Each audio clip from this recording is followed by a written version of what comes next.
Hi guys, welcome back. Just a quick channel update before we get into the show. So from now on, I'm just going to do a collective tarot reading once a week on the channel. And then for all 12 signs, you can go to the website and watch those there, totally free. But, you know, just go to the website for those. It's much easier for me to upload the videos to the website. It's quicker, less time consuming and stuff. And I've been having so many channelings and downloads lately that I know that it's really time to kick my butt into high gear and do the teaching end of this. So that's what the channel is going to be dedicated to, is doing teaching, helping you to understand who you really are and what to do about that. And also I'll be doing the segment that's called Coffee Talk, Morning Coffee Talk, Wake Up with Kelly. So I'll be doing that also on the channel. And in that, it'll be less formal and you'll just see me in my everyday, usual self, not all the makeup and hoopla and stuff, because it's first thing in the morning.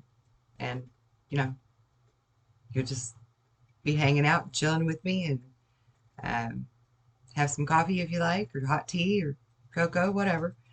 And kick back and relax and maybe chat with me a little. And if the morning coffee show goes over well, I'm going to start doing it live every morning so that we can actually communicate in real time back and forth. So tune in for that. And collective tarot on the channel once a week. But if you want to see your own zodiac signs general reading, those will be found on the website totally for free beginning December 1st. Okay? All right. So moving right along, this is like the past few weeks, but even the past few months, and really even the past 2 years. Huge things have been happening for me in leaps and bounds, like good things and bad things. And it's been really thick to shuffle through, right? I don't want to use the word chaotic because I walk through chaos in calmness. But that doesn't always mean that you have a clear sight on which direction to go all the time in the navigation. So I literally have been walking in blind faith with everything that I'm doing. And when I feel like I need to fall back and just retreat and rest and meditate, that's what I've been doing. So that's why the channel's been so on again, off again. Plus with all the other things happening in my life, my mother ended up in the hospital and things like that. So, and again, I feel like it was all orchestrated by the divine, the Holy Spirit has definitely been leading me through all of this. And so in the last 3 days, I've had these huge downloads, these huge channelings, these huge synchronistic signs, and fitting a lot of pieces together for you and for me. So let me just slow down for a minute and read my notes so that I don't booger this up, because sometimes I get so high-strung and excited about stuff, I kind of lose my train of thought with stuff. So I have a few notes that I'm going to kind of go through just for the high points. So I came here with a knowing that there would be a great awakening, that this would be something that changes the world as we know it, that we are who we've been waiting for, and that it would begin to happen not only in my late 40s, even though I didn't understand all of it completely, but that also these key phrases would become synonymous to people in this awakening process, this great awakening event, right? That's unfolding.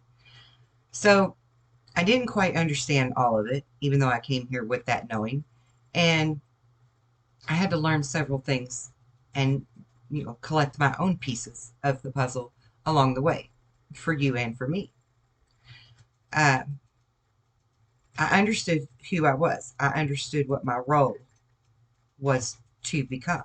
I understood that I was to be a teacher, and not just any teacher, but a master teacher, a great teacher.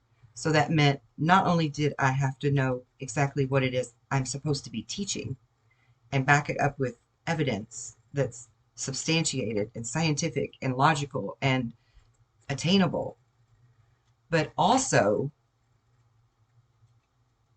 see, I just lost my train of thought because I wasn't looking at my notes. Let me pause for just a second. Right. Oh, but also that I needed to learn how to teach, like thoroughly teach. So, I mean, I've had 7 children now, all forced upon me to homeschool to begin with. 20 some years later into it, I mean, it's clearly a choice, but the onset was forced upon me, sort of laid in my lap. I had no choice. Um, well, I had a choice, but it wasn't a good one to continue the public school thing. Anyway, I started out with the one child in the homeschool process. Then all of my children ended up being homeschooled because of this, quickly in succession of the first one. Um, but I quickly also learned that kids don't all learn the same. And I've got 7 children. And every one of those children, they learn in a different way. There are a few small similarities, but for the most part, they all have their own learning curve, their own way to understand, grasp, comprehend, and utilize the lesson. So I had to learn to reach all 7 children to teach them.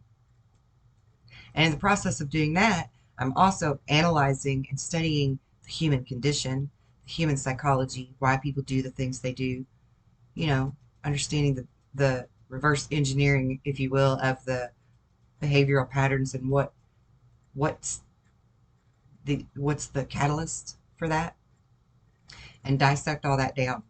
And so in the process of learning how to teach my children, each individually, to where they could be reached the most efficiently, the most effectively, I was also learning how to reach and teach each individual adult that I knew. And some of them were a great challenge because some of them think they have no room to grow. So you have to, it's almost like reverse psychology in a way. You have to show them they already know it without them feeling like you're the guru, right? Because there's a lot of people in this world, adults, who do not like to acknowledge that someone could know something more than they do. I don't know what it is in their ego and pride that does not allow them the room to grow and know. But I mean, look how many people actually look at me as that guru. And I don't see myself as a guru. Yes, I have a lot of knowledge in one particular it's a big area, but one particular arena, right? And I consider myself a well-rounded individual. I know how to work on a car, and fix plumbing and sweat pipes and do, small electrical, whatever. But that's just because of the need to know kind of a thing, I needed to know those things in my journey. I didn't have somebody to depend on. So I just learned them for myself. No big deal. It doesn't mean that I can't still learn from other people. And I learn from people every day. I learn from my children every day. We always have room to grow, all of us. And the day that you decide that you don't, you need to check your ego. And as I like to say, when I'm just being me, hanging out with my people, I'm like, you better check yourself before you wreck yourself. And that's a true thing. That's a true statement. Check yourself before you wreck yourself. Because if you think that you are too big for your britches to even be learning something new, and that somebody out there doesn't have something that they could teach you, that's problematic for you. The other people can move on. They're not going to have to force feed it to you to prove it to you. If you're not willing to learn, move on. right? No big deal. So you just missed the boat. You totally just missed the boat on the opportunity to grow. And I'm sure that most of the people watching this, that's not you. That's not the case. But I'm also sure that every one of you know at least that many people that have that attitude. Because yes, we are a rare and dying breed. Us people who are eager to continue to learn. No, I'm playing. I mean, yeah, I'm kind of right, but I'm still, trying to be lighthearted about it. Because yes, there's a bunch of hard-headed people in this world. Child, I know. Okay, I know.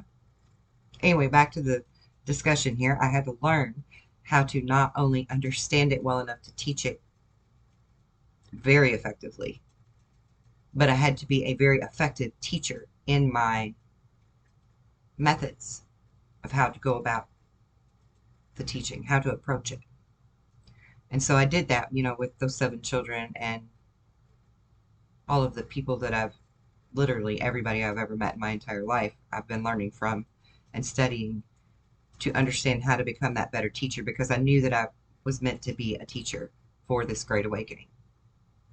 And I knew that my message was going to be to finish Jesus's message of Christ consciousness. Okay? Not a new term. Several people use that term. All of these terms that I have, that I was given as a very young child, 2, 3, 4 years old, in the very early 70s, were not phrases that people should have known then, And as Dolores Cannon says, and I just want to say, I don't know a whole lot of her work because she's got tons of stuff out there.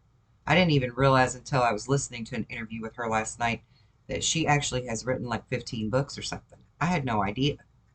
I had a sister-in-law who followed all of her work and would vaguely tell me some things about her here and there.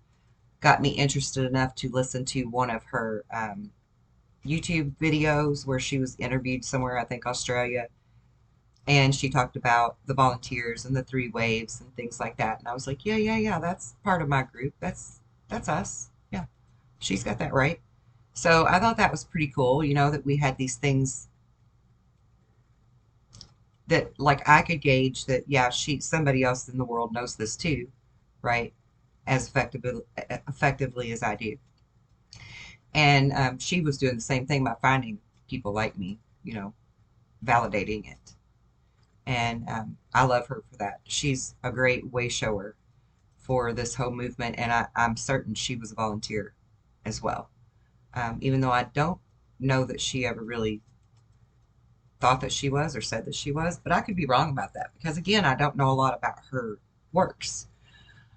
But anyway, we're going to be talking about her a little later because something happened in that interview that actually was like the beginning of finding that missing piece that I needed, that one last piece to totally understand me.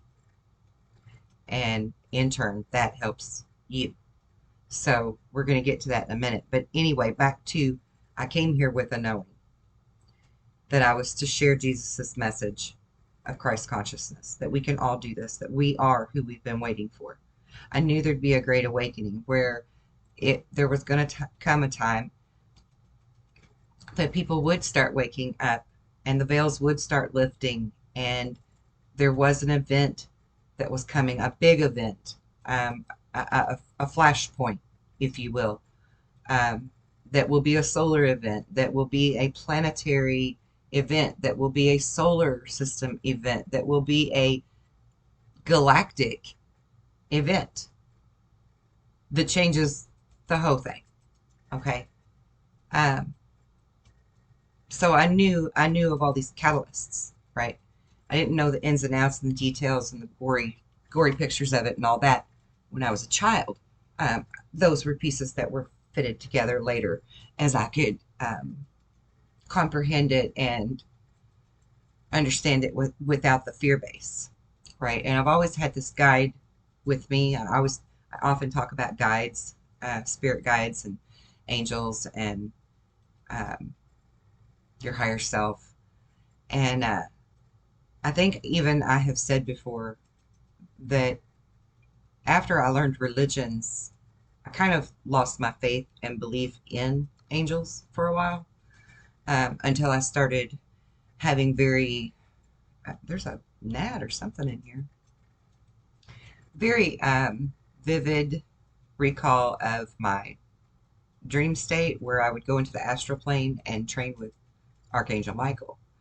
And that went throughout my 20s and my early 30s that I did that. And so then I started kind of, starting to believe in angels on some type of plane of existence anyway. Maybe not necessarily in our realm, but in another realm, definitely.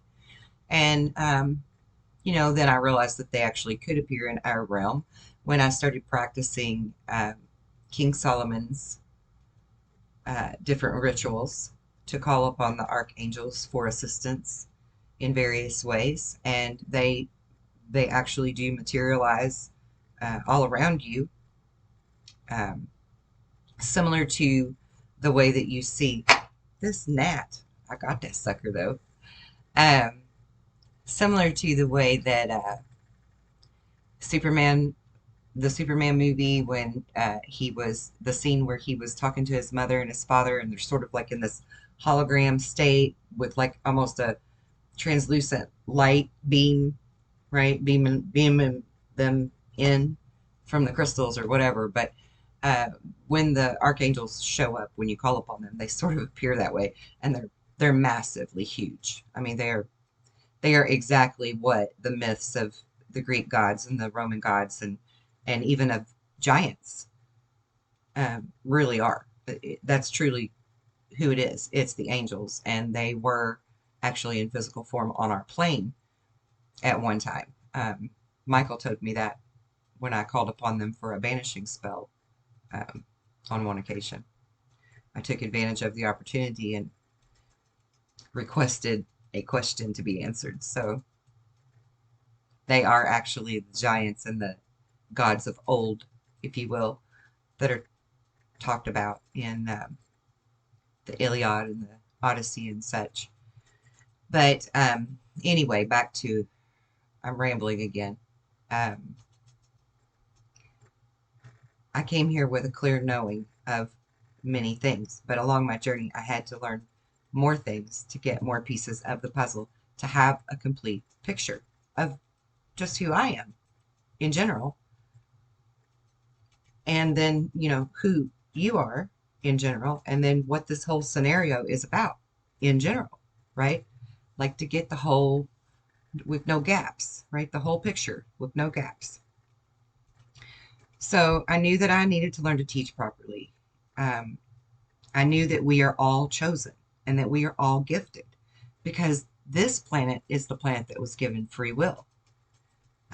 Other humans, other beings, whatever you want to call them, other people on other planets in even other solar systems, uh, they don't have free will. It was their creations were more of the like worker bee or the ant colony type of mentality, where they were all created to basically be servants on some level or another for um, their creator, whoever created them.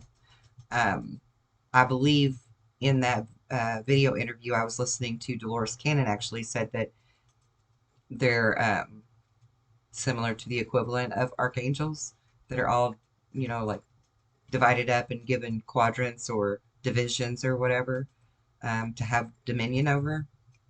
And I know that even in like Jewish and Christian um, Catholic teachings, such as that, they teach of the seven main archangels and how they have dominion over earth. And we're going to get to that in a little bit too. So I knew that we were all chosen and gifted. I knew that through free will, thought is how we are creators and collectively co-creators together. Because we can all put our minds together and create something together that's like multiple things, right? All at once. So throughout my journey, I've observed, I've learned, I've trained, I've tested it, and I've taught it. And in increments was given the next piece to the puzzle. So this right now is a full circle moment for me, and in turn also for you. Through a series of very beautifully guided research, synchronicities, and downloads that I have gotten in the last 3 days, I finally have my very last piece of my puzzle to understand my full picture. So, as I was saying earlier, I was listening to an old Coast to Coast radio program interview on YouTube, but I was listening to the old ones that they put on there while I did my work around my office. And it was with Dolores Cannon. And I'm like, I would like to know a little more about her. Very interesting lady. I have some time on my hands, which is kind of rare for me. So I'm like, I'm just going to indulge myself and just listen to this beautiful soul talk. So that's what I did. As I said earlier, she and I, we have many parallels. Now, there is some knowledge or wording that she uses that's not necessarily in alignment with my knowing. So, and that's okay, because we all have pieces of the puzzle, and perhaps she just wasn't given that piece, but I was. And that's fine, because she had pieces that I didn't have. She's actually who gave me the lead on how to find my piece of the puzzle while listening to her interview talk. But yeah, there's some things that I don't necessarily agree with that she says, like this, speaking of the Antichrist, I don't necessarily believe that there is a Antichrist. I believe that it's a multiple, like a group of people, and it's the Antichrist essentially is the people who created organized religion that wanted to take over and trick and manipulate our free will, because that's the part that I know. So anyway, I digress. So in the video, she said something that I've never, ever, in my 50 years of this life, I have never, ever heard anyone refer to the custodians, okay, or the curator. And she used both words. Like, I about dropped out of my seat when I heard her say the custodians. And then she said, they also call themselves the curator. And I'm like, shut the door. I could not even believe it. I had to back it up and replay it and listen again. Now, some of you who have followed me for a while are going to understand why this blew me away. Because I have told you all before that my main spirit guide, the spirit guide that gave me the name EarthSong, the spirit guide that has led me and shown me everything that I've learned along this path, and has always been there to help me and guide me and give me comfort and protection. He calls himself the custodian. And he always gives the impression that he isn't just an individual custodian, that it's a collective.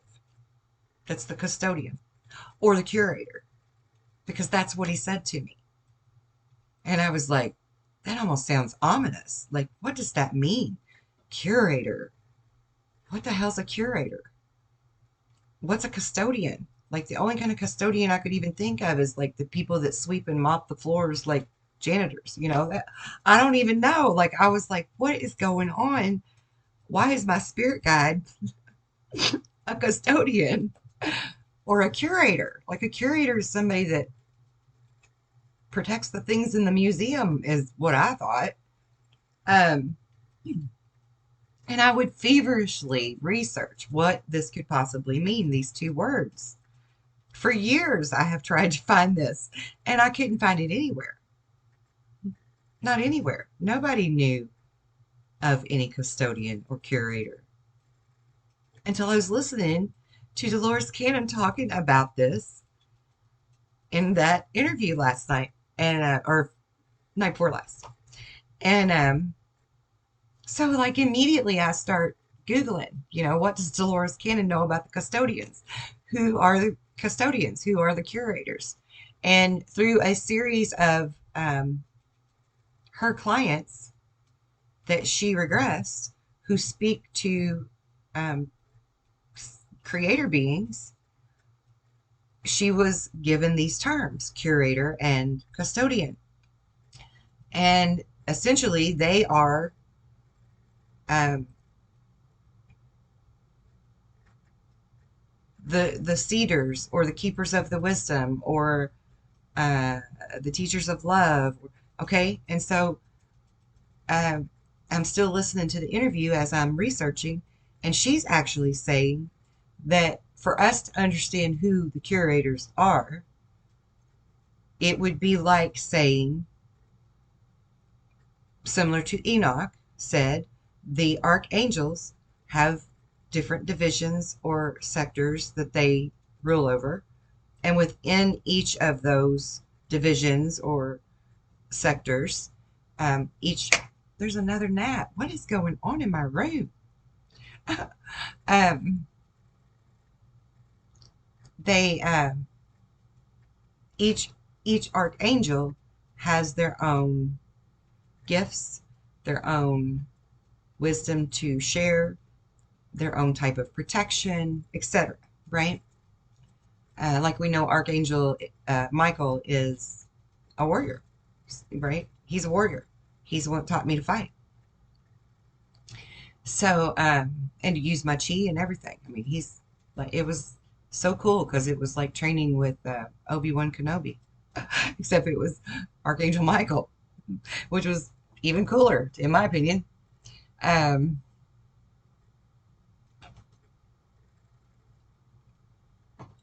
but she's saying that, the custodians, the curators are like how we would understand it, the archangels. So I'm like, huh, okay, which archangel is the wisdom keeper of knowledge of Christ consciousness?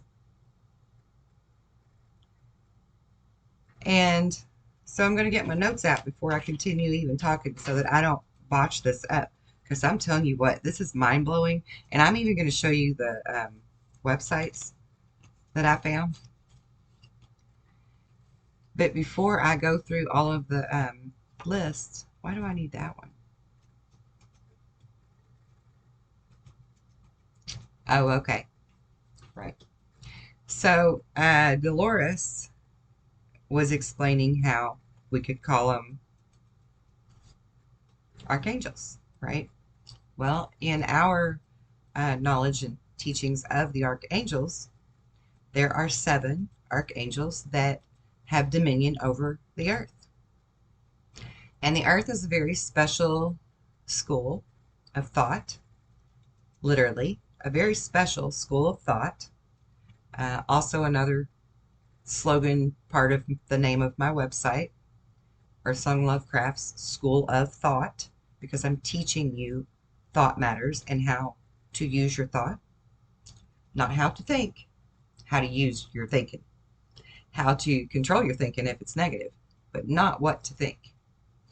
But anyway, that was another thing that I was guided to use for the website, to create the website, was School of Thought. And I was always shown visions of lots of 7s that would be synchronistic for finding my pieces of the puzzle, sort of like scavenger hunt, right? So, okay, 7 angels. That's part of my scavenger hunt clues. So I'm on the trail. I know I'm getting warm. Okay? 7 angels are given dominion over Earth. And Earth is a free will school of thought. It's an experiment. The other beings don't have free will. Humans do. Humans have the spark of God. Humans have the spark of the angels within them, right? Because they have the spark of God. They have free will. That's how come some of them are fallen, because they had free will. Anyway, moving right along. In my lifetime, the things that are significant to me are ruby is my birthstone, and we'll get to why that matters. So ruby is my birthstone. Red has always been a color that I'm greatly attracted to. I love red, and every time I wear red, people always tell me that I look like I'm glowing. So it's a very complimentary color for me. My very first pair of fancy dress shoes were red shoes because I absolutely love red.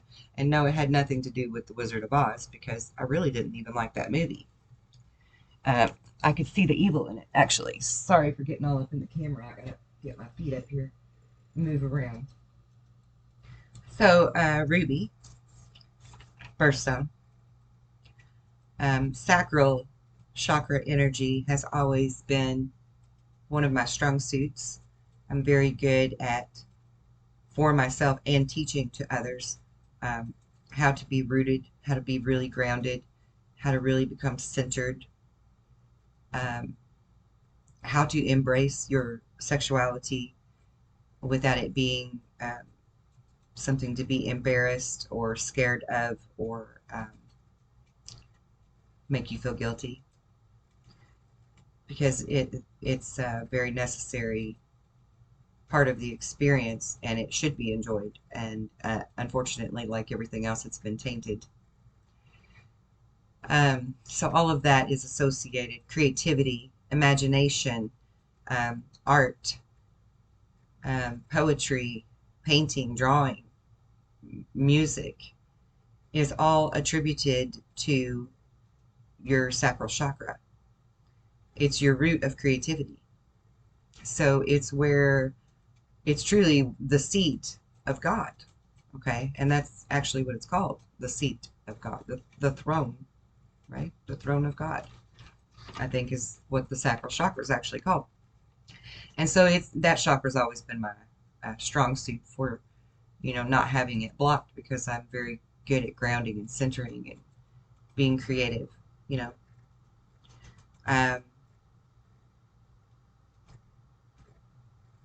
I was told that the sevens would be like my clue that I'm on the right path, on the right track when I'm seeking my own knowledge. I was told the slogans, we are who we've been waiting for. The world as we know it is about to change. It's all good.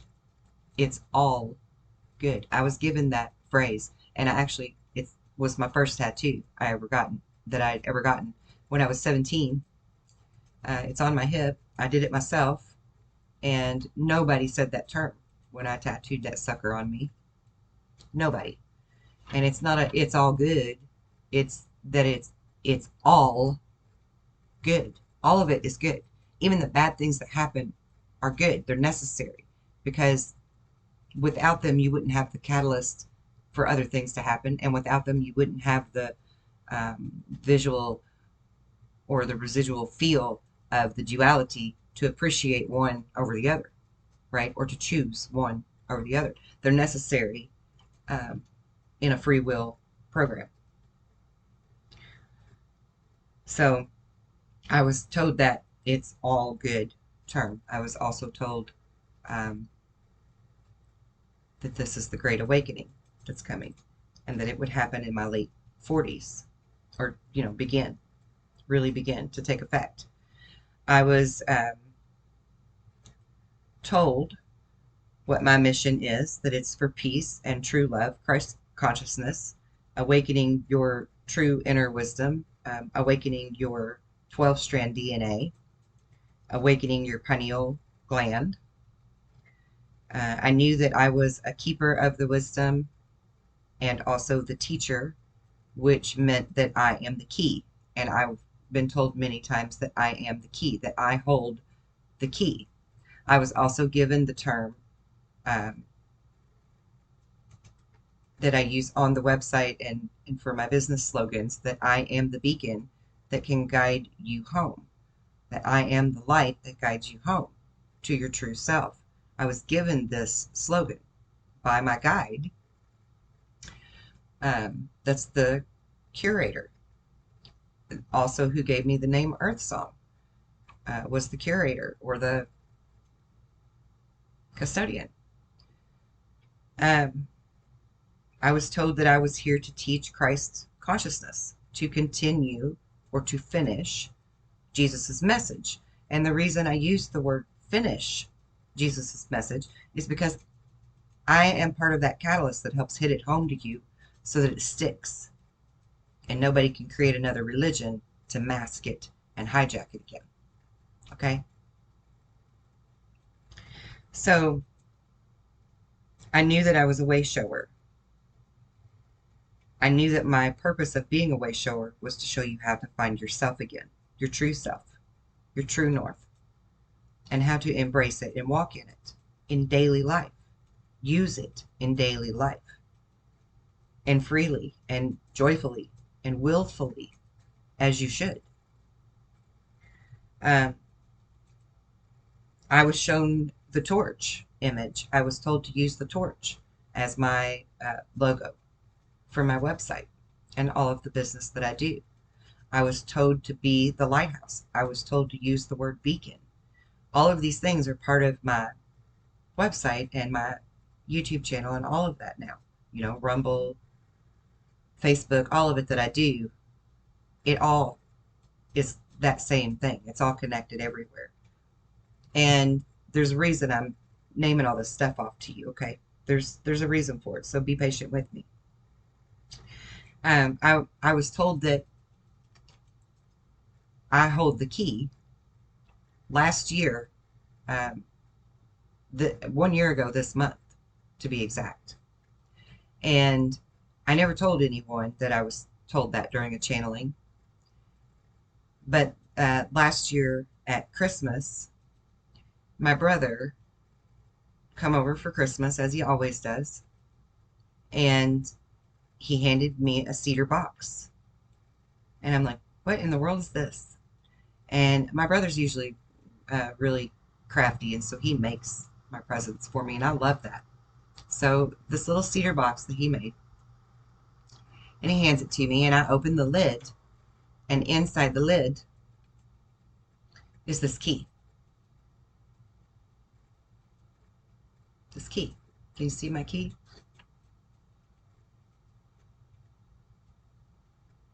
And I'm like, oh, cool. I love old keys. I collect them, actually, but none of them are this fabulous. And I said, oh my God, I love this key. And he said, yeah, I was told to give you this key. And I'm like, really? Who told you? And you know, I know my brother's like me. He speaks to the spirit world.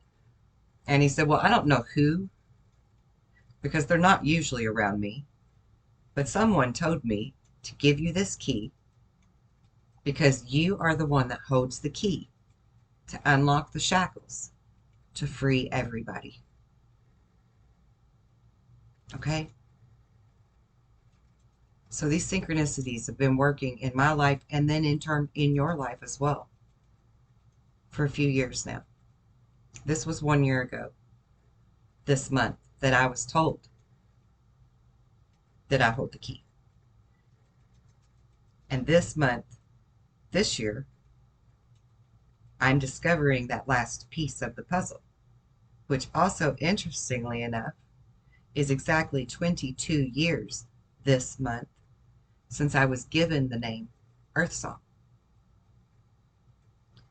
Now, here's where the fun part comes in. Archangel Uriel is the keeper of the wisdom and the knowledge of Christ consciousness. And the numbers, the angel numbers that are attributed to Archangel Uriel are 22 or 222 or 2222. And this is November which is an 11, which makes a 2, of 2022, 22 years after I was given my spirit name of EarthSong by a custodian, a curator. And 22 years later, to the month, maybe not to the date because I don't remember the date, but to the month, 22 years later, I not only have the key, I totally know how to use it and why I have it and who the curator is. Because my curator, my custodian that speaks to me, that's part of a collective, part of a council of 11 to be exact, excuse me, a council of 7 in 11 domains. My apologies. Is Archangel Uriel. Now, here's what I found out about Archangel Uriel. Oh, and real quick, one more thing that's going to matter when I start naming this list. Yesterday, no, about 3 days ago, it was about 3 days ago, I was watching a tarot reading. There's this really beautiful, deeply spiritual lady that does tarot on YouTube, and I love to watch her soulful messages because she speaks of messages that your spirit guides and your angels want to tell you. And in this, she's telling all these things about how I'm here to teach people. I'm here to help them take their chains off and learn who they truly are. And, you know, I'm a healer and I'm going to teach other people that they're healers too. And all this stuff that's just, you know, exactly spot on over the target who I am and what my mission is. And then she starts talking about some other things that I'm not like real clear on all of that because that's not stuff that I had seen yet, right? It wasn't stuff I had understood yet. And she said that it would be, there are things that I still don't understand and I'm looking for my final piece of the puzzle. All true. And that I will know my final piece of the puzzle when I see the white dove. That they're showing her that the white dove will be my symbol for the synchronicity. And so I even wrote that down because there ain't no damn white birds around where I live. And the doves here are gray. So I wrote down white dove on my paper, which I actually have in my little tiny notes that I keep track of all the time. So that was a big thing, that because that's my big telltale sign, right? That this is going to lead me to my final piece of my puzzle, which in turn gives the final piece for you as well in a lot of ways. So, and that wouldn't be something I understand, which I don't, or I didn't. So I'm learning, I'm reading all these things, and I'm going to share. Oh, I can't do a share screen. I'm not in Zoom. I'll post the links so that you can look at them. Let me write that down so I don't forget. Post the links. Yeah. So I'm looking through this host of information. Oh my God, and that's another synchronicity right there. It just happened. Host. The only one thing in the 3 years that I was with my recent ex-husband that he ever said that was intuitive, truly intuitive, was when he first met me. He said that he heard in his head that I am a host. And he don't know what that means, but it scared the hell out of him. Okay? And I didn't know what that meant. You know, in the Bible, we talk about the host of hosts. But what's that really mean? I never really understood it.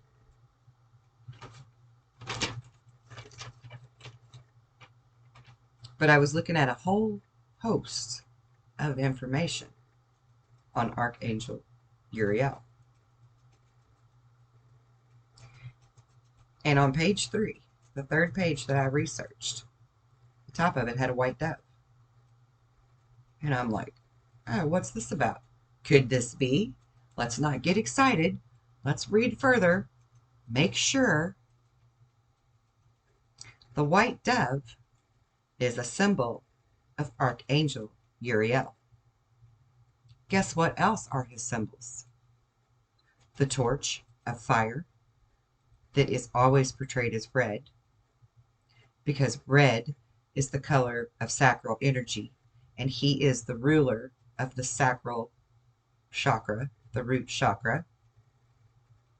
Ruby is the stone that represents him. Okay. The lighthouse is part of his insignia because he is the beacon to the dawn of Christ consciousness. What's that mean? Oh, yeah. That means he is the light that will guide you home to self. That's my slogan that the curator gave to me to use to get your attention. Okay? Follow along with me. The beacon of light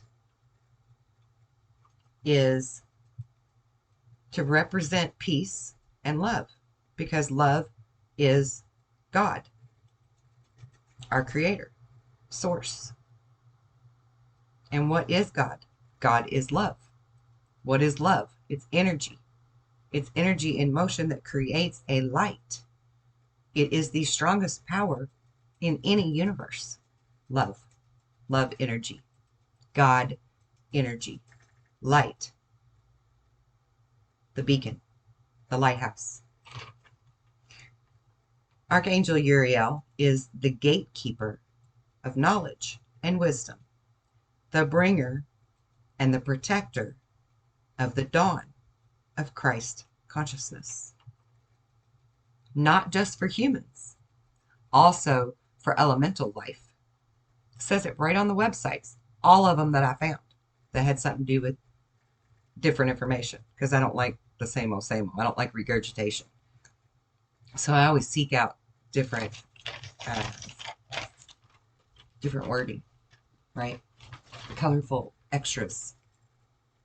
My nose tickles. That's a spirit thing too, you know, when your nose tickles when you're talking. That's spirit saying, yes, you are correct.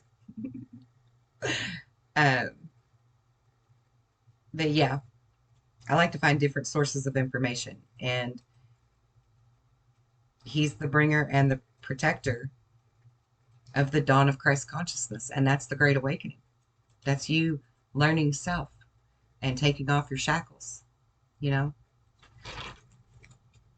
Me handing you the torch is me handing you the key to unlock your shackles.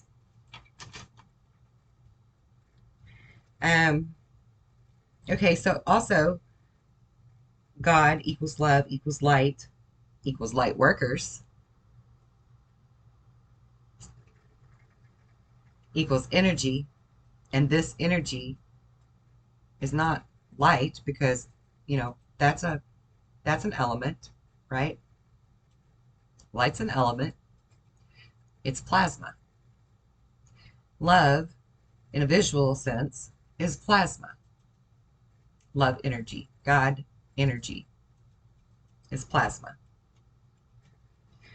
So Archangel Uriel is also the bringer of change. He's the bringer of peace. He's the bringer of learning true faith, letting go, right?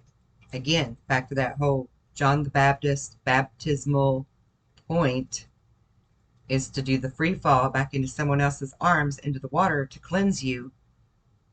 It's not the water that did all the cleansing by itself. It's the act of giving up. It's the act of letting go. It's the act of moving in faith toward that water to be cleansed. You see? That's true baptism. True baptism is to let go. and walk in blind faith. That's how you're baptized, in the Spirit of the Lord. The water is very cleansing, yes, but it's not a necessary component for you to be baptized or resurrected. And I'll get to that in a second. Oh, well, I'm already there in my notes, actually. Perfect. Thank you. So he's the resurrection flame. He's the phoenix. He's the butterfly. He's Jesus's resurrection and Lazarus' resurrection and my daughter Brittany's resurrection. Okay? That I also had to learn. It was necessary for her to die so that I would bring her back. Do you see? It's all good. Yes, it was a terrible thing. And yes, she had to physically sacrifice.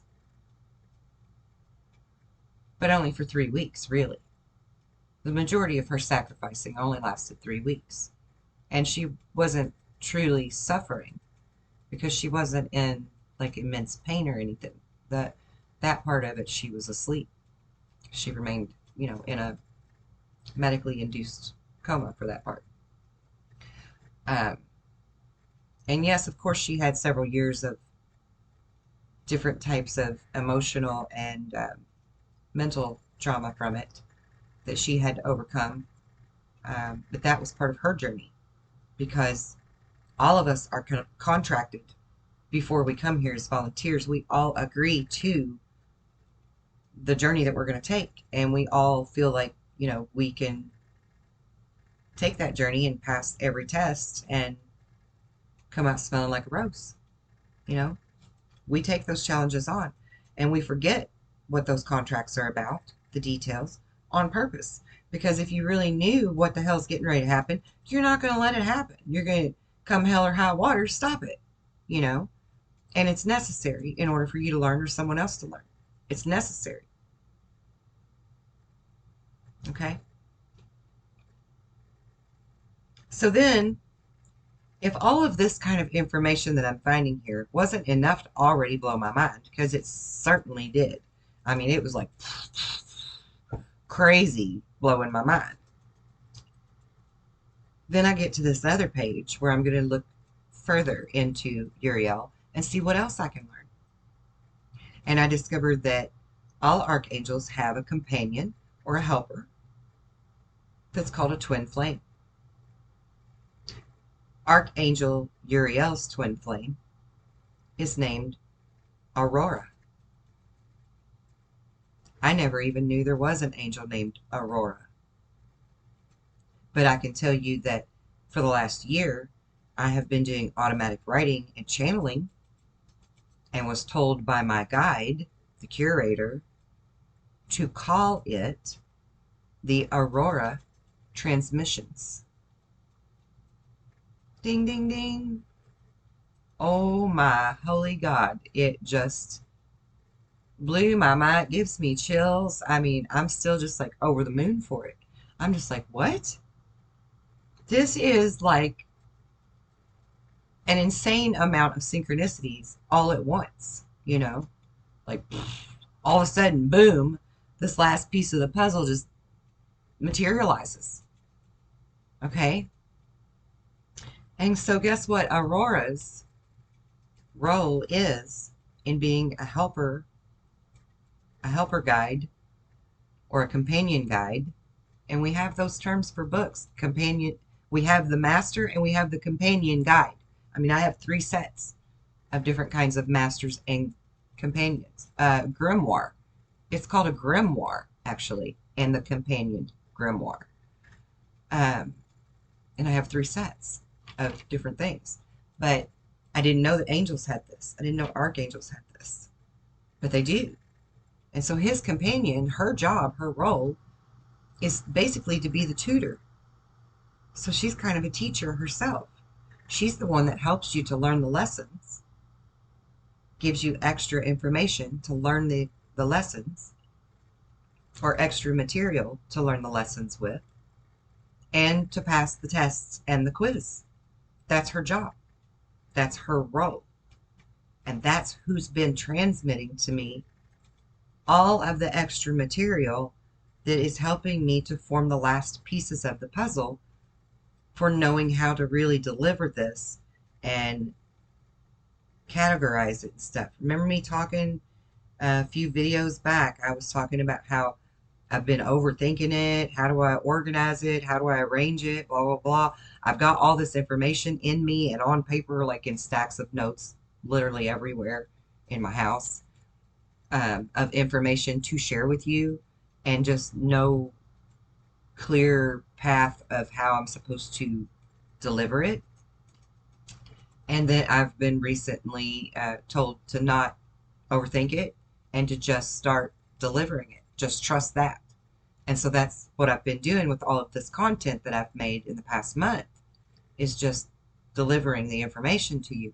And as I'm doing that, more things for me are unfolding and clearing the path to being able to deliver this to you very effectively and efficiently, and in a way that you can understand it, where it's not going to be information overload or too many subjects garbled together at once, you know, to where you wouldn't walk away understanding what in the world you just learned, right? And so she's actually, through this automatic writing that I'm doing,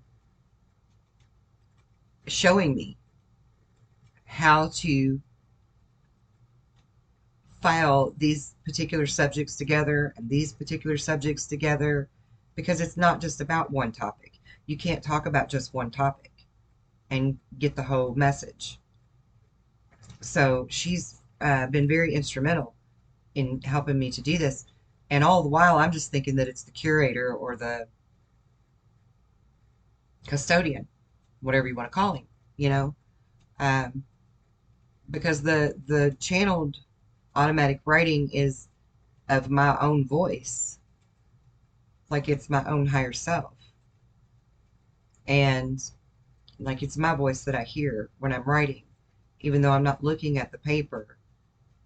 It's clearly coming through me as the channel, is what I'm getting to from some other source. It's, you know, I'm the one dictating it, right? Like narrating it, however you want to say that. So she's working with me to do that, and I literally, like, just heard my custodian say to me, "Doesn't that make you one and the same?" And I don't know the answer to that. So I'm not saying yay or nay, because I don't know the answer to that. I don't know that I've even really contemplated where I fit into that exactly, except that Uriel, my custodian, which I know now is Uriel, and when I say it, it resonates with me 100%. So I know it's zero doubt. It's true. He's always referred to me as Sad Angel. Always. Like it's a pet name. That's what he calls me. He does not call me Kelly. He does not call me EarthSong. He gave me the name EarthSong. But he calls me Sad Angel anytime he speaks to me. If he calls me by a name, it's that. So I'm gonna have to meditate on that. Definitely. So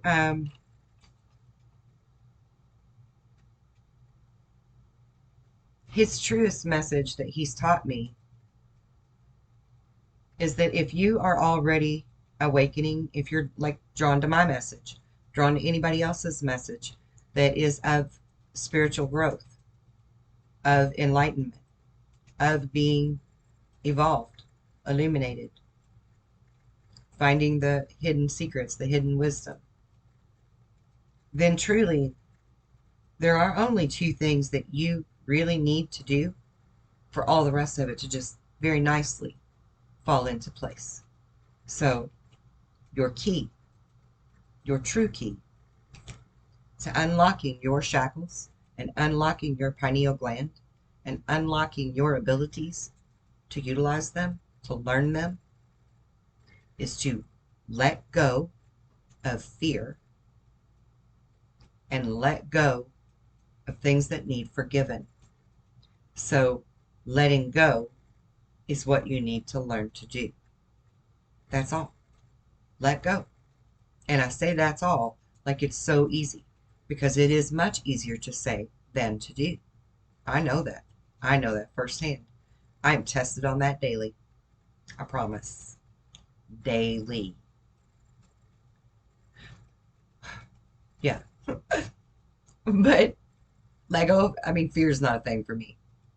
Control is a thing for me. So let go of any fear, let go of any kind of control, and forgive. Forgive yourself, forgive others, let it go. Truly walk in faith. That's your Trinity, guys. That's your true Trinity. Okay? They have to give you an inkling, a grain of salt of truth to everything, and this is the true Trinity. The key, the cross, represents the Trinity of all you need to do to be completely and whole in you. Let go of fear. Let go of control. Let go of the emotional pains that create the anger, that create the animosity, that create the fear sometimes, that create anything that's of a negative vibration within you, for you, because of you, or because of someone else. Let go of all of it. Forgive it. Forgive yourself for the mistakes you've made. Forgive others for the mistakes they've made. Come from a place of compassion and understanding that we are all here on this same playground trying to figure out these rules to life, because we have deceivers as teachers that from the get-go set it up by default to where you would not truly learn who you are until now. And even they were necessary. Even they were allowed. Okay? Think about that for a minute. Even they were allowed to do what they did to this extent, because it's necessary. The chaos, duality was necessary for you to learn and for you to want to wake up. Free will. Free will, guys. This is a free will playground. Okay. So, ever since 3 nights ago, when I materialized this final piece of the puzzle, there's been a new energy of a presence in my room. Almost physical or material, if you will. To the point that when I'm laying in my bed asleep, at my feet, it feels like one of my little kids. I have a 6-year-old and a 7-year-old, both around 45, 50 pounds. Something sits on the foot of my bed by my feet. It feels just like one of their little butts sitting on the edge of my bed, which they can do from time to time. And I would feel this, and it kind of tugs at my cover, you know, makes it tight around my feet. 3 nights ago, or 3 nights ago, I felt this when I got into the bed.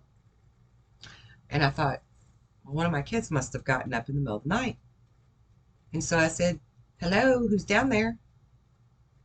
And I didn't hear anything.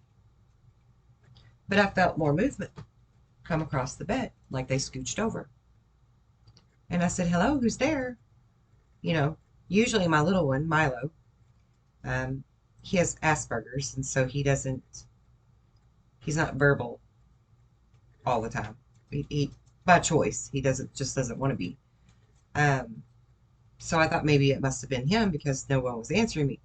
And I felt something that kind of tugged and slid, you know, like a little bottom scooting off the bed and sliding to the floor slowly. And so I raised up and I didn't see anybody. So I leaned all the way up here to the end of the bed and looked at the floor, thinking for sure I'm going to see Milo. And there's nobody there. And I'm like, well, that's interesting. Huh. Haven't felt that kind of business for a while. Not in this house ever. So that's interesting. I'm like, all right, whoever's here, you're welcome, but I'm going back to sleep. And I did. And so the next morning I got up and doing my usual thing, had my coffee, sitting here at the computer, had gotten the kids on their schoolwork, coming here to check my mail. And I wear this medicine bag for 3 days now. I've had this, again, threes, another three, which is also important to me. Good things come in threes. Well, bad things can too sometimes. But anyway, I digress. I've been wearing this medicine bag for about 3 days. 2 or 3 days. Anyway, it's got this place on the back of it.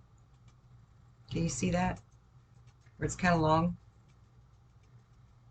And I'm sitting here in my chair the next morning, and I feel this thing go on the back of my neck. And my medicine bag's full, man. It's heavy, right? But I feel this thing flop back here, back and forth, back and forth. And I'm like, it's got to be one of my kids done went into like stealth mode, snuck up behind my chair, and they're doing that, right? So I turn around really fast, go to surprise them. Nobody's there. Nobody. I'm in this room alone. And I'm like, interesting. So I turn back around, looking at the email again, drinking the coffee, and I feel it again. And I'm like, all right, what gives? Like, what is this? Hello, who are you? And I clearly heard, ask me my name.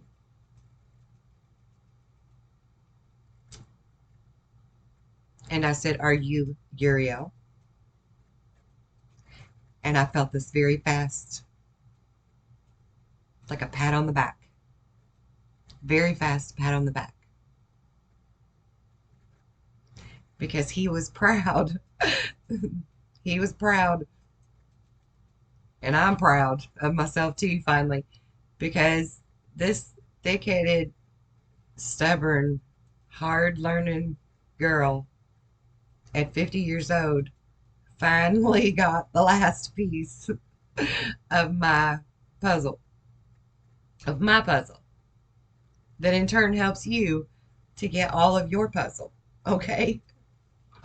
And again, everything is in divine timing and, no fault, and I have nothing to be remorseful about or to forgive, because it was all meant to be that way, right?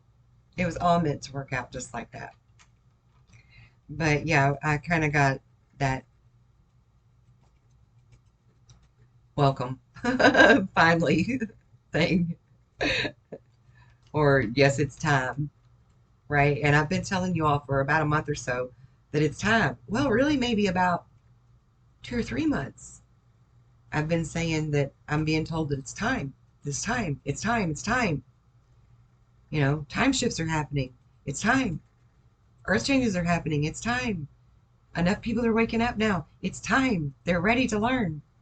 So I guess it's time that I found my last piece of the puzzle too, right? Yay! I'm really happy about that. I am really, really happy about that. Okay, and there is, speaking of time, there are a lot of synchronicities going on. A lot of synchronicities. And I'm going to share a video clip from a lady named Gina Marie Collin. Gina Marie Collin. She has 4 names. Gina Marie something Collin, maybe. Anyway, I'm going to share 2 video clips of hers. One that's about a big plasma wall in Iceland that's fantastic to watch because plasma is intelligence. It is consciousness. And I want you to see it for yourself. And she has a video of it that just happened. That just happened. Synchronicities, right? And she lives right down the road from me. We do not know each other from Adam. But I found her through a series of synchronicities to watch on YouTube because she's got her own purpose here as a volunteer and a light worker and a way shore. And that's her end of it. And part of my job is sort of to be that radar that finds the other people like me and then hone in on the ones that can help me to find my piece of the puzzle as well, you know, because we all want to learn. And she's one of them, and she's literally like 15 minutes from where I live. And we do not know each other. And she's got fabulous information. And a piece of that is to prove to you that plasma is intelligent and conscious. Okay? So I'm going to share that link with you. And then she has another video that I actually shared on one of my segments a week or two ago, where the Earth is like two Earths happening out there with the sun. Some kind of blast of energy hit it, and it did a weird, like a cell split. And literally something I was listening to in that Dolores Cannon video, she mentioned cells splitting, and it triggered my memory back to that video of Gina Marie Collins, where she showed that in real time what Earth looked like, where it looked like a split. And that's actually the vision I was shown with my idea, my knowledge of what two Earths means. And that's what it was. It was cell division. Like, it all hit me at once. It was cell division that happened in that video that we were talking about a week or two ago that I was showing you of Gina Marie's. It is cell division. The whole entire Earth as one giant conglomerate of cells split and made a second, like twins. And again, it just hit me, synchronicities again, because I actually did another video. Oh, actually, I think I couldn't find that picture when I did the video, where I was talking about how we can change ourselves on the cellular level and showing how two cells split to make twins, and that they will be identical and have identical attributes and everything, just like if it's the one cell, only the one cell. Which also couples over, if you're keeping up with all of the way my brain works, also ties into the lab research studies of not atoms, electrons that they shoot through the beam into the grid slits, right? And how when it would go through the grids, it would always make a specific pattern that would rearrange and create something, where it was splitting the one cell, the one electron. The one electron was splitting and going through both sides as soon as it got to the wall, right, that they were shooting it through, until they put a camera there to observe it. And once there was an observation, it changed the odds of probability and the behavior became different. All of this matters and fits in here now because we were talking about plasma is consciousness. Electrons are a piece of the plasma, a piece of the God particle. Okay, you have God particles within you.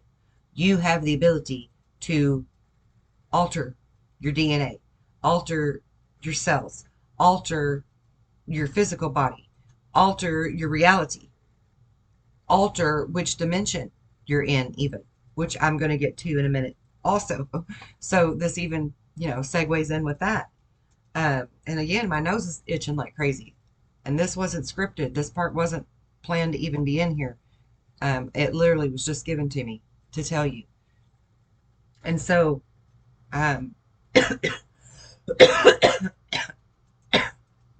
sorry, I'm going to share her videos, her 2 videos, because that's very, very important. She plays a huge role in what I'm doing, and a huge role in what Roger from Mudfossil University on YouTube is doing as well. And interestingly enough, I just learned today through watching one of her videos that she's actually following him, and they've told information on their own channels about the other. And I follow both of them. So for different reasons, but because he's proven amazing things too, you should go check him out. Mudfossil University. Mind-blowing, amazing science. This man is brilliant. As brilliant as Einstein, maybe more. Maybe he is Einstein reincarnated. I don't know. But he's brilliant. He's freaking brilliant. So anyway, time shifts are occurring. All these synchronicities happening, the Earth cell split, time shifts occurring, deja vu being more frequent, Mandela effect type things being more frequent.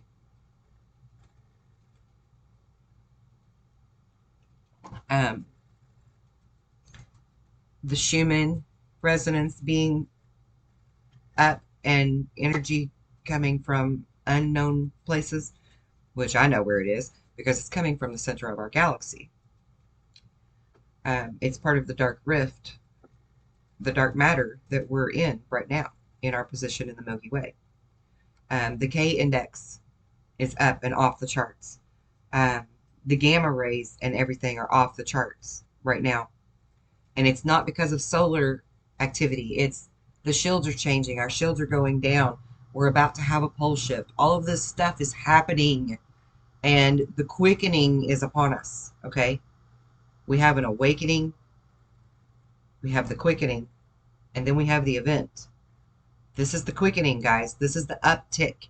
This is when the understanding of time, the way we know it, changes, which in turn changes the understanding of Earth as we know it, right? Are you following me? So my brother was here today, and I was telling him about these series of events and synchronicities that have been taking place for the last 2 or 3 days for me. Big, huge changes. And of course, he knows the others, in leaps and bounds. He's always there with me, and everything he's always known. He's like my best friend, so he knows everything. He's definitely like one of my soulmates in this lifetime, to be here with me in this lifetime, definitely. But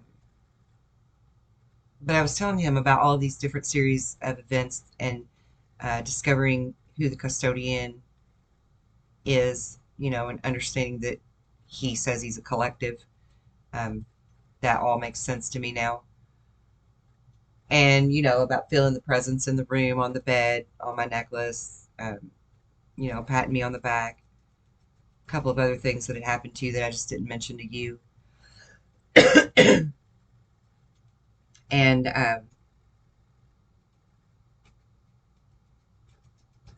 for whatever reason, and I really don't recall why we brought it up.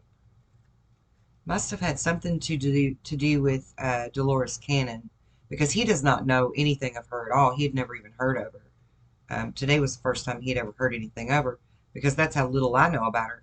Otherwise, he would know all kinds of things, because I'm just going to tell him all of it, whether he wants to listen or not. Browbeat him with it, because we're good like that. But for some reason, the Queen got brought up. I don't remember why. And then that led to my comment that she's of the Jinn bloodline, also known as the kids. And I don't like to say that out loud for very good reason.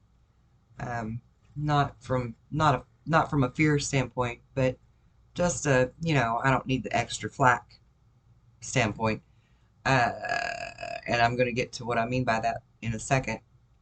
That in turn led to a short conversation about how oh, Harry boy, Harry from the royal fam, suddenly took an interest in me after I publicly said that I could prove through my research as an anon uh, who they really are, and that David Icke is right.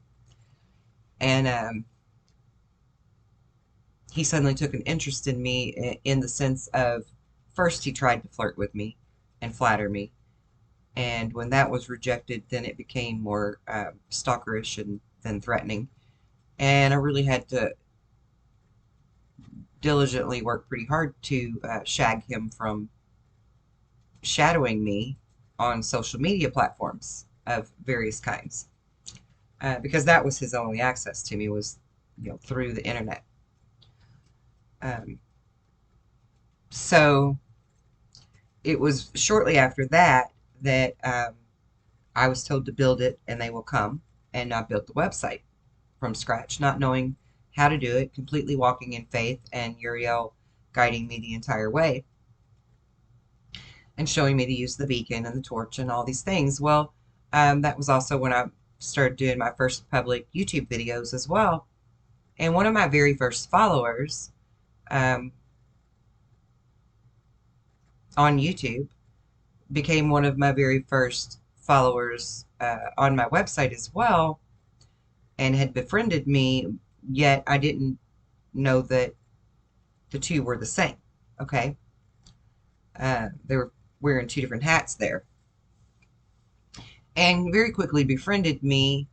I knew that this person was, lived in England, and I knew this person long ago, claimed that it was long ago, was a chocolate artist, also known as a chocolatier. Okay. So then I started becoming aware of how very fully infiltrated spiritual circles really are, and that a huge majority of the more popular people in the spiritual field are either infiltrators or have been infiltrated in some way, shape, or form. And this person that I befriended, I shared this information and this knowledge in confidence to this person only, and was advised strongly to not go public with it, name names, that it would be the end of anything I'm trying to do.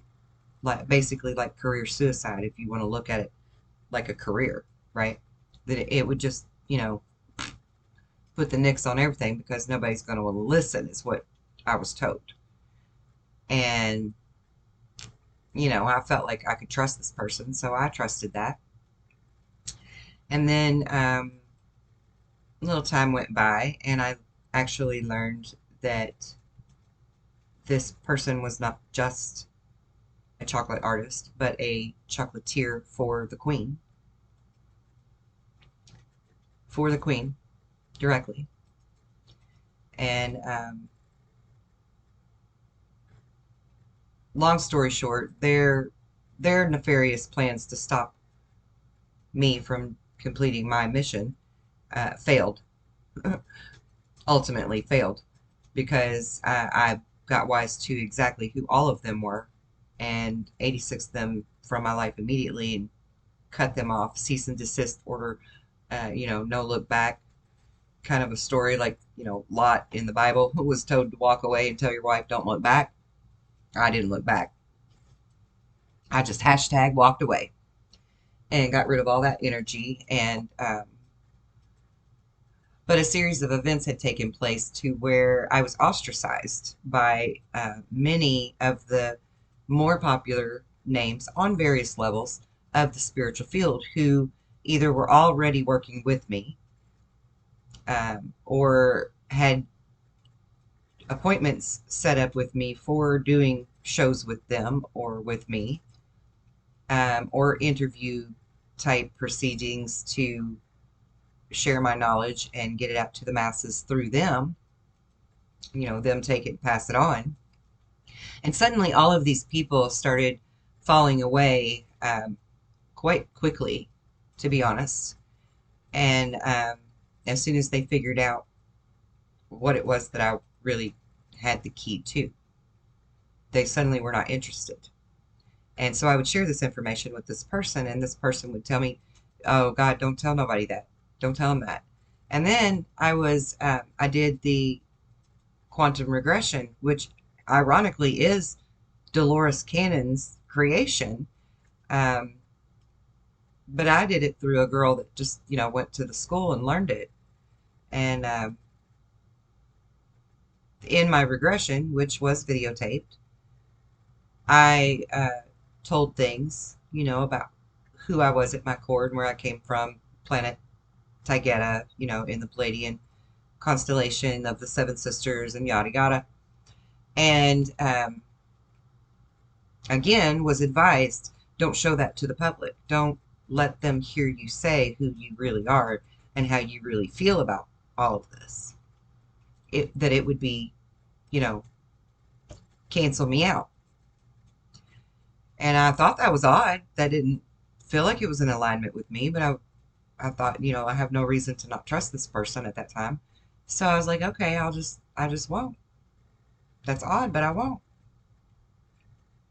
And throughout all of it, there was only one main person who remained consistent in the encouragement for me to tell it all.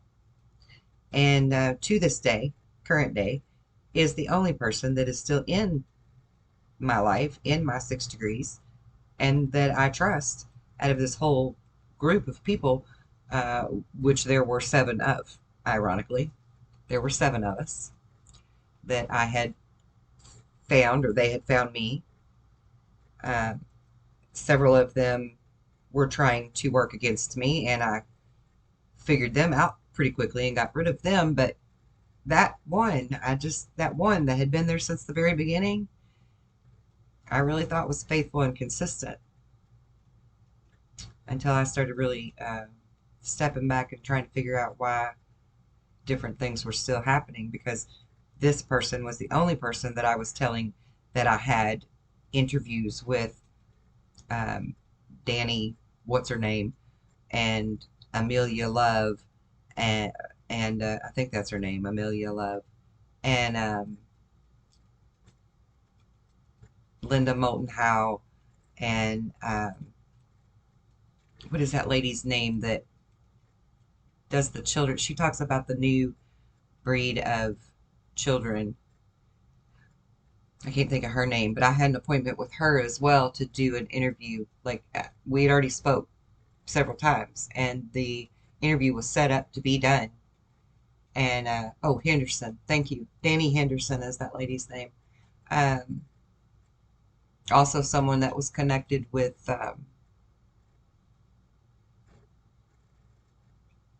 See, I don't watch these people, so I can't remember their names, and I know that they're inconsequential frauds. Um,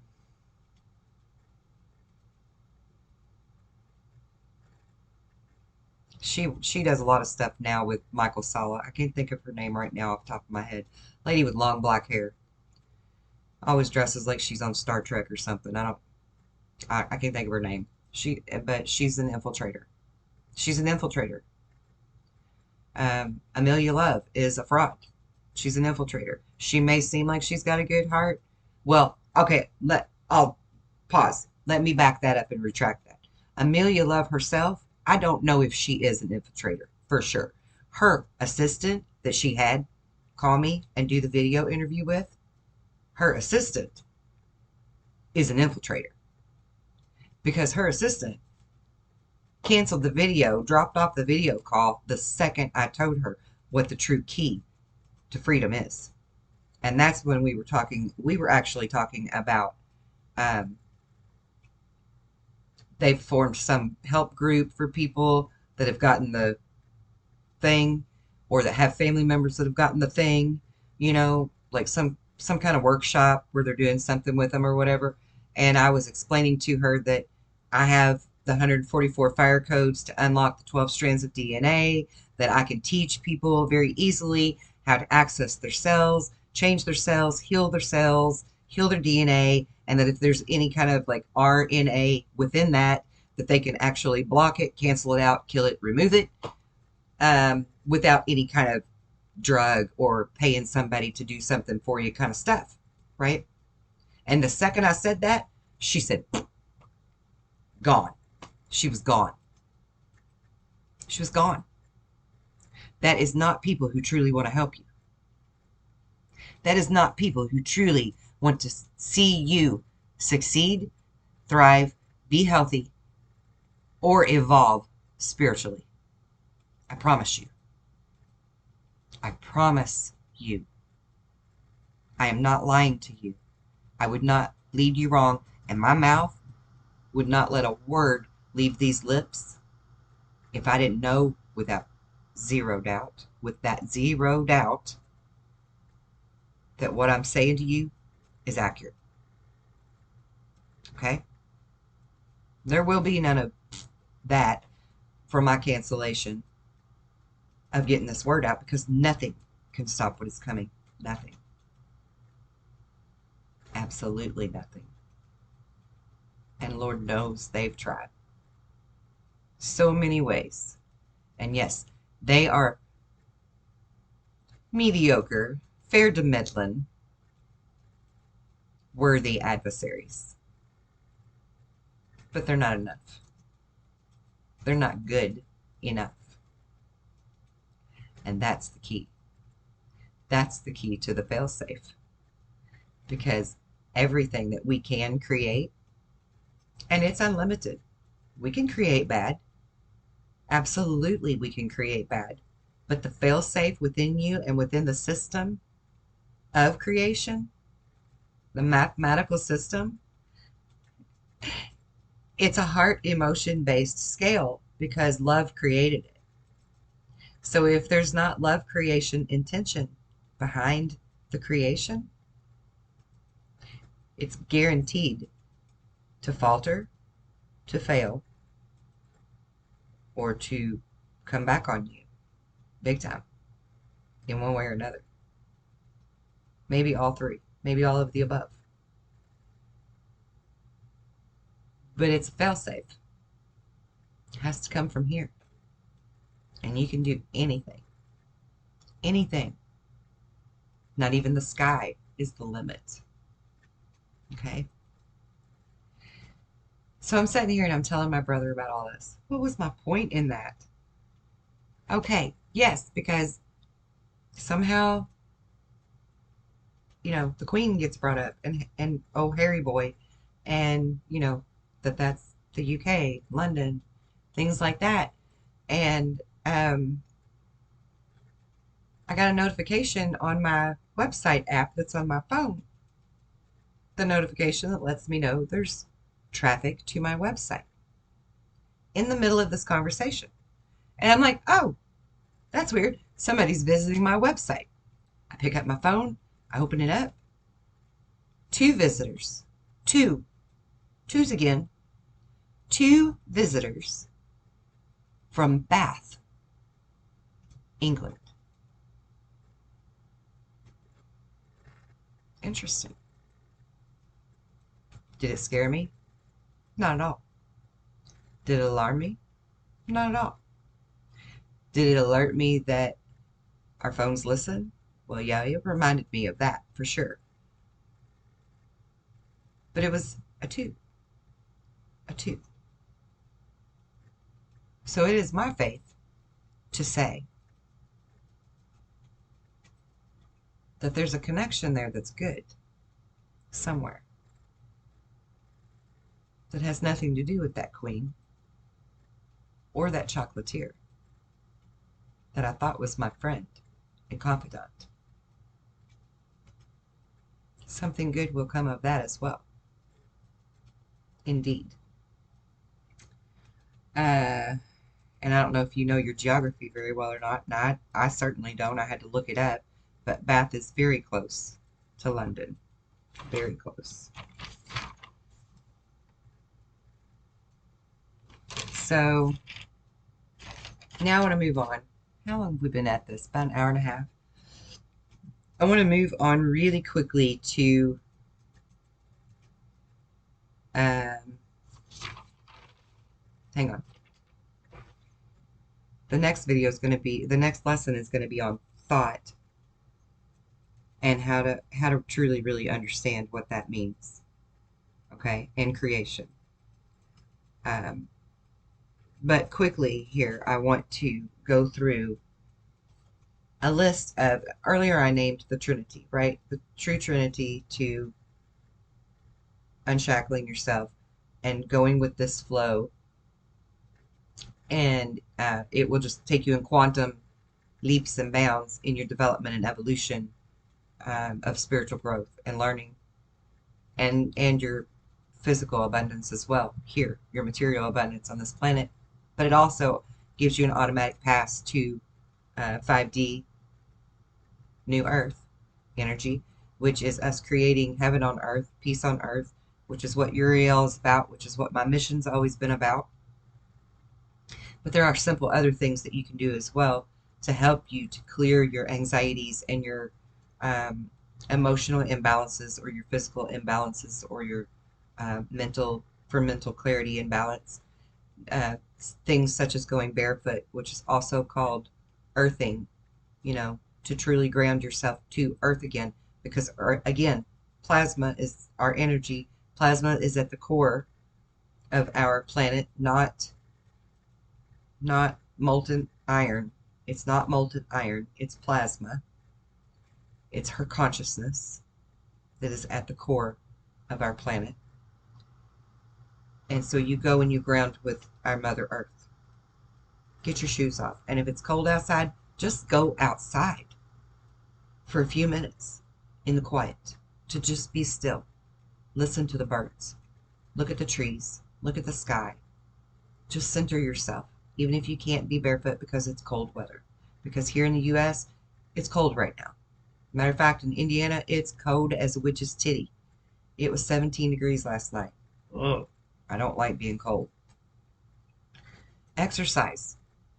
Any kind of exercise. It doesn't have to be like physical workout, aerobics or nothing. Like any kind of exercise.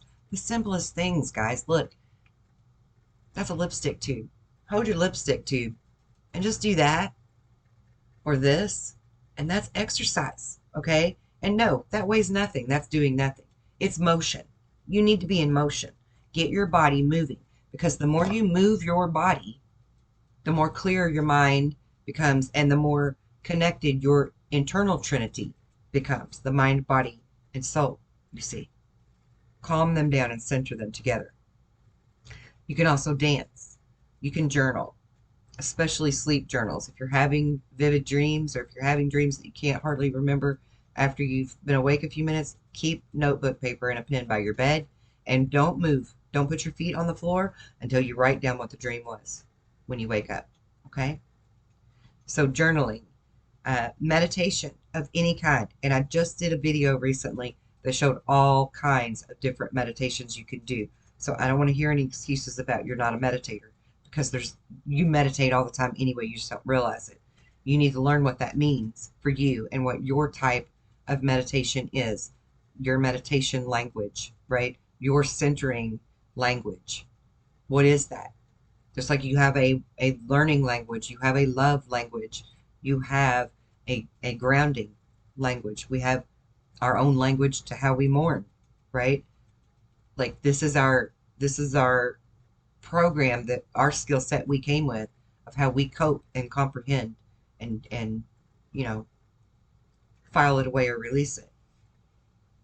So learn your meditational language. Singing or humming, do more of that. That also helps to cleanse and clear and connect. Smile for no reason. Smile because you need to smile. The more you smile, the better you feel. The better you feel, the more you're going to want to smile. It's a win-win. Laugh more. Laughing is good medicine. Correct any kind of negative thoughts that happen as soon as you notice them.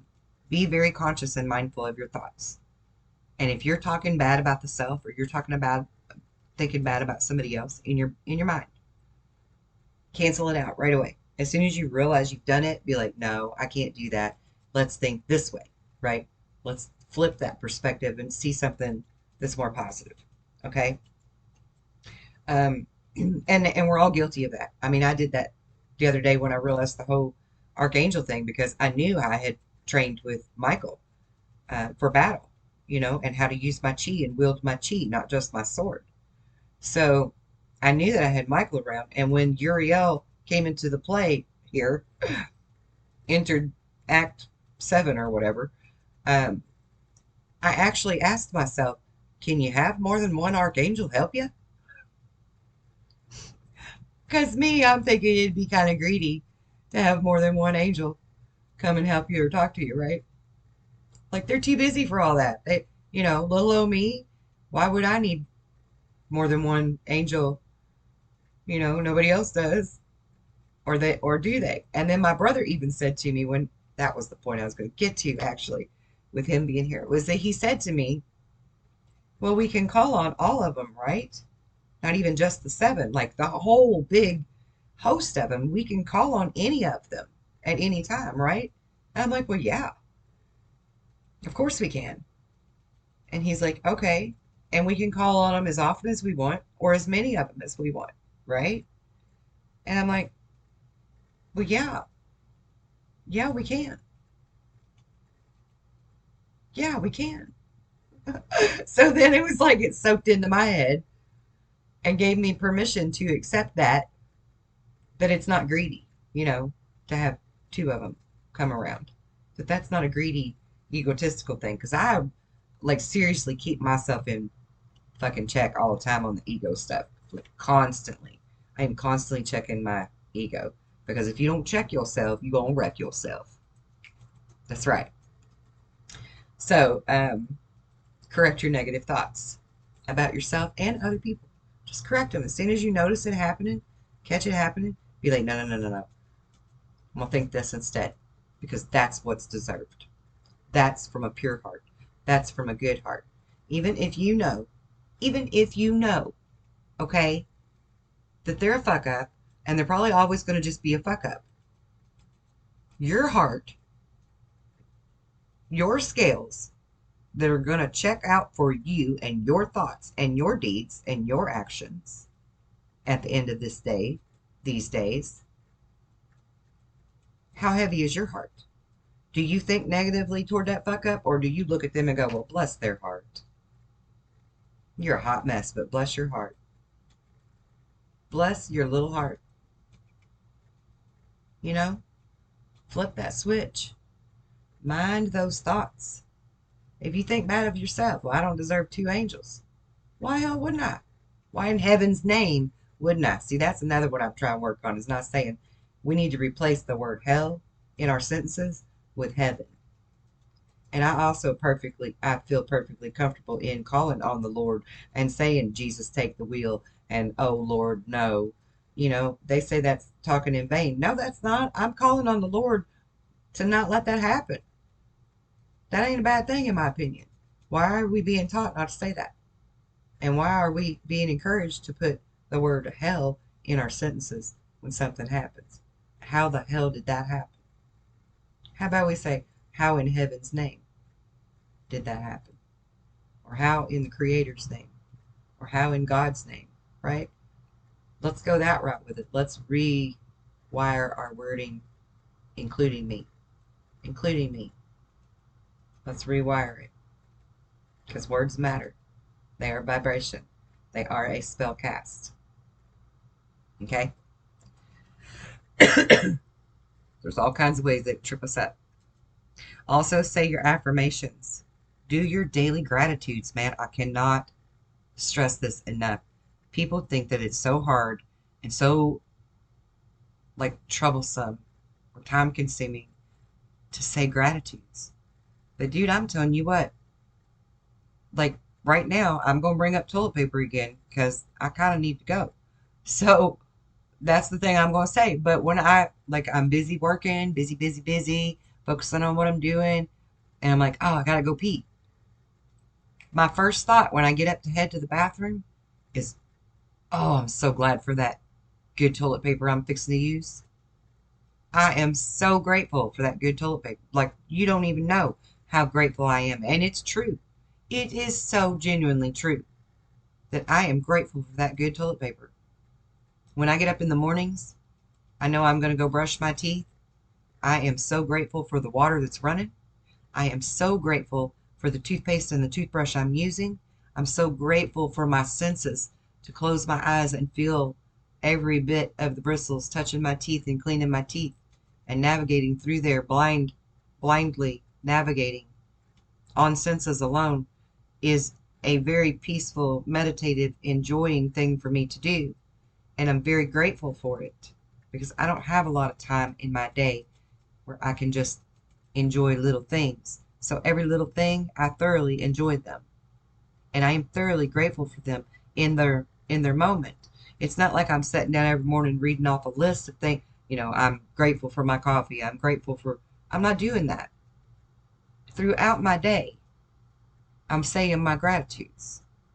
When the food is set down in front of me, I am saying I'm grateful for the food that is getting ready to replenish and refuel my body and give me health and prosperity. And it instantly changes the composition of my food and enhances it for me to partake of it, to do that. And it blesses me to be grateful, genuinely grateful for my things. I'm blessed to be grateful, and I'm blessed because I'm grateful.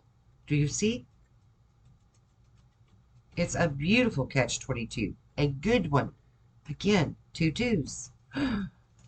Catch-22. That's interesting. Uriel's numbers are 2, and he's the keeper of knowledge and wisdom. I like that. I like it a lot. Say your daily mantra or your daily creed, your daily affirmations. And, a really easy one to say is just, I will smile often and do my absolute best today. Just say that. That's easy enough. That's not woo-woo or too committed to any type of a religious ritual thing. Just look yourself in the mirror every day and say, I will smile as often as I can and do my very best today. Today. In the moment. In the present moment. Mean it. Be grateful for it. Be confident in it with zero doubt. And watch how much your vibration changes, which in turn changes your whole life. Because vibration is what's creating everything. And if you can truly be grateful and truly be firm in your affirmations, baby, you're creating the miracles all the time for yourself and for others. And every time that you wake up a little bit more, you're actually waking up, by ripple effect, the entire collective a little bit more. So, my favorite affirmation to tell people to say is that abundance in all forms are my divine right, and I am healthy, wealthy, and light. Abundance in all forms is my divine right. I am healthy, wealthy, and light. Just say that for 15 minutes a day, or say it a few times, as often as you can think of it. Write it down if you have to, until you memorize it. It's a very effective and all-encompassing affirmation. Kind of covers all the bases. And I'm all about baseball, so I want all the bases covered, and I want to knock it out of the park. I don't like strikeouts. So also pay attention to your breath.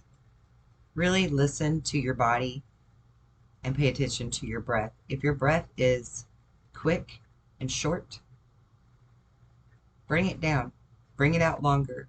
Take deeper breaths and breathe in and out through your nose as much as possible. Through the nostrils is crucial because, again, back to your scientific physiology of the human body, the human condition, you need to release as much of the CO2,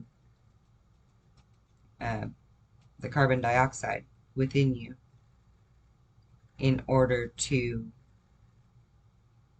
truly calm the body and resonate on the frequency that is optimal for you. For the entire mind, body, and soul experience. All of the above. Okay? So I really thank you very much for tuning in and joining me. Please like and share the video, and if you haven't already, please subscribe to the channel. It would definitely help the algorithms to get that out there to more people.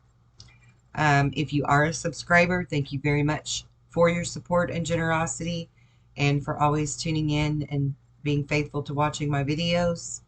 I also have been forgetting to say this lately, but thank you very much for the donations that people have given me. I appreciate you so much, and I don't mean to not mention it in the videos. I'm used to doing it in the tarot, and I know even to myself, I sound like I'm giving excuses right now, but I typically would do that at the end of the tarot videos, where I would, thank my viewers and my donators and things like that.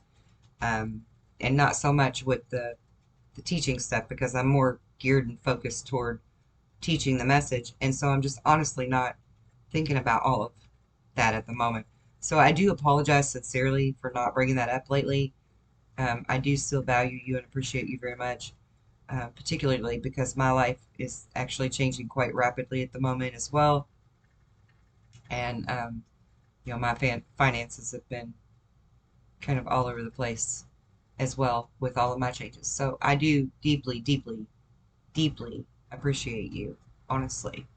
And am very sorry that I haven't been mentioning that lately. And I'm going to do better. I'm going to do better. Because we all have room for improvement, right? I'm not perfect. I'm not. And I want every one of you to see that and realize that. I mean, like, I didn't do this intentionally for you to see that. But I want you to see that I'm not perfect. There's not some secret long-term formula to get you to where I am. There's not. It's really those three simple ingredients of getting rid of the fear, truly forgiving yourself, and learning how to just let go and walk in pure faith. It really is that simple, guys. It's your key. It's your cross. It's your Trinity. It's that simple.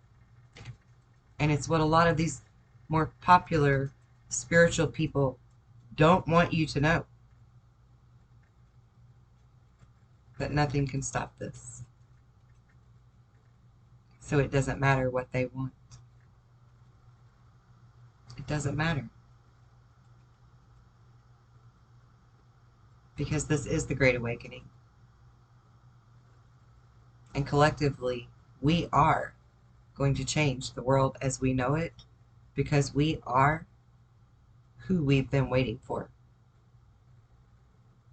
And I am super stoked and excited to find the last pieces of the puzzle here finally, so that I can really full steam ahead, both barrels, give you all the information I have and all the tools at my disposal to be at yours. It's for you to just completely, wholly be who you are. And holy means that in both. It's mirrored, double meaning. Holy, W-H-O-L-E-L-Y, and holy, H-O-L-Y. Be your holy self. Too, again. Fun. Okay, guys. Thanks for tuning in. Thanks for watching. The next show will be, or the next lesson rather, will be on the energy and how action and focus can create or take you to a new dimension. Tune in.